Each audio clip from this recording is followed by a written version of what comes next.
जी बताएं। सर, सारी बातें वीडियो पे पड़ी हुई हैं, मैं उतना विस्तार से नहीं कहना चाहता हूँ। हम लोग 3 साल से प्रोटेस्ट कर रहे थे, ठीक है, कोई आज ही नहीं है। जल्द और शीघ्र का अल्टीमेटम जो है मैं बहुत दिन से सुन रहा हूँ। जलेबी वाले बाबा जो है हम लोगों को जल्द और शीघ्र करते करते जो है हमारी ज़िंदगी को जहन्नम बना दिए थे, ठीक है। नीतीश चाचा 3 साल से एनडीए की सरकार में थे, तब कह रहे थे अच्छे दिन आएंगे, अच्छे दिन आएंगे। अच्छे दिन अभी तक आए नहीं हैं, पता नहीं कब तक हम लोगों के लिए अच्छे दिन आएंगे।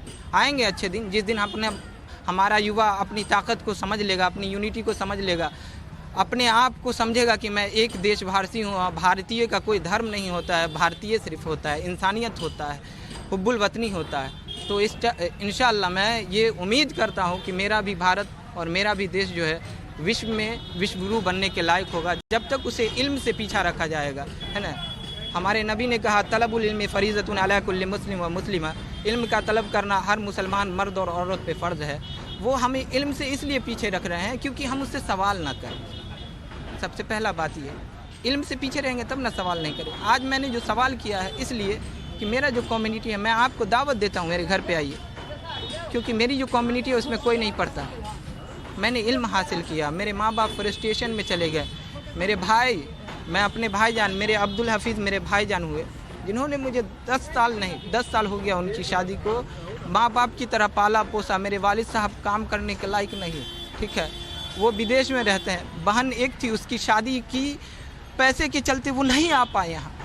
आज 4 साल से लगभग तकरीबन वो नहीं आ पा रहे। उनको जानते हैं 4 महीने के बाद 1 महीने का सैलरी 1000 रुपया मिलता है, उससे मेरा घर चलता है। और मेरे भाई आज अकेले वहाँ, मैं अपने भाई, मेरे भाई जब हमसे पूछा करते थे बउआ इसके बाद क्या करोगे, तो मेरे पास कोई जवाब नहीं। मैंने एग्जामिनेशन के किसी भी जवाब को छोड़ा नहीं। आप देखिए मेरा सीटेट का रिजल्ट, सीडीपी में मुझे 30 में 29 है, आपने देखा होगा, वायरल है पूरा। मगर मेरे भाईजान जो समझते थे, पूछते थे कि इसके आगे तुम क्या करोगे, तो मेरे पास कोई जवाब नहीं हुआ करता था। आज मैं भैया को कहना चाहता हूँ कि भैया अब मेरे पास जवाब है। मैंने सरकार को नहीं बल्कि पूरे भारत की शिक्षा व्यवस्था को चैलेंज किया।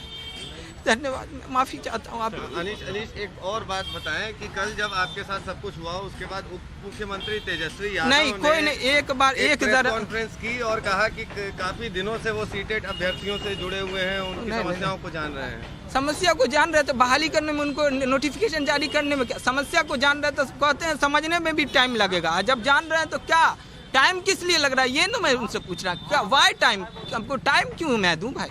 आपने अभी भी तो 5 दिन का डेडलाइन दिया है। वही 5 दिन का मेरा अंतिम अल्टीमेटम है सर, अल्टीमेटम है 5 दिन, ओनली 5 दिन। उसके बाद मैंने कहा ना, उसके बाद इस सरकार क्या, इस भारत के युवाओं अपनी ताकत का, शक्ति का प्रदर्शन करेंगे कि तुम लोगों ने मुझे निकम्मा बना दिया है, इस देश को ऐसा बना दिया है कि इस देश का युवा सुसाइड करने पर तैयार है। आप यकीन करेंगे मैं इसलिए मरने के लिए तैयार हो गया हूँ क्योंकि मेरे 27 साथी सुसाइड कर चुके हैं डिप्रेशन में आकर के। आपको नहीं पता है, आप सीटेट का पूरा दिसंबर वाले का रिजल्ट देखिए, आप सर्च कीजिए उसे। 27 साथी मेरे सुसाइड कर चुके हैं, ये मेरे साथी हैं, पूछिए। मैं इतना फ्रस्ट्रेशन में था, मगर मेरे साथी मेरे गाँव के हैं, मेरे चचा लगेंगे, वो मुझे समझाया करते थे।